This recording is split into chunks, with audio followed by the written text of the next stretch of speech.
તો આ મામલે નવો વળાંક આવ્યો છે અને એક પછી એક સીસીટીવી સામે આવ્યા છે। પોલીસ દ્વારા પૂર્વ ધારાસભ્ય જયરાજસિંહ જાડેજાના ઘરના સીસીટીવી જાહેર કરવામાં આવ્યા। આ એ ઘરના સીસીટીવી છે કે જેમાં એ યુવક ઘરની અંદર આવતો દેખાય છે। સામે જે ખુરશી આપવામાં આવે છે તે ગણેશ ગોંડલ છે અને સામે યુવક બેસે છે। સીસીટીવીમાં ગણેશ ગોંડલ કે તેના માણસો દ્વારા કોઈ મારામારી ન કરવામાં આવતી હોય તેવા સીસીટીવી છે। આ સીસીટીવી ફૂટેજમાં એવું કશું જ નથી, પરંતુ વાતચીત ચાલી રહી છે, ચર્ચા ચાલી રહી છે। ગેટ બહાર પણ ઘણા લોકો ઊભા છે અને યુવકને પણ બેસાડવામાં આવ્યો છે।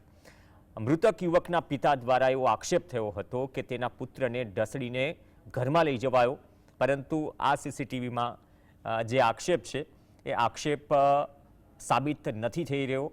આજે સીસીટીવી એક પછી એક બહાર આવી રહ્યા છે। સીસીટીવીની અંદર પિતા પુત્ર જાતે જ ઘરની અંદર આવે છે, બાદમાં ખુરશી આપવામાં આવે છે, બાદમાં બેસે છે અને કદાચ ઝઘડા બાબતે કોઈ ચર્ચા ચાલી રહી છે એવું પ્રતીત થઈ રહ્યું છે।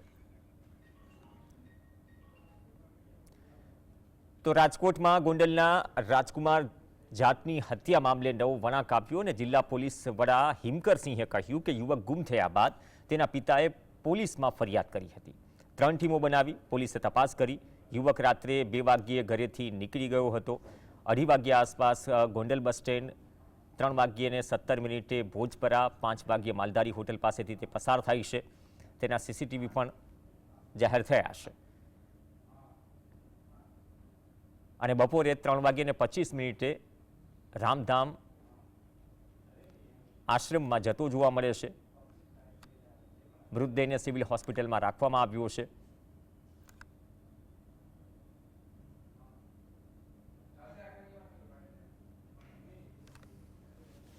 એ ફૂટેજ જે છે મેં તમામ આપની સાથે શેર કર્યા છે મીડિયાના ગ્રુપ્સ ઉપર।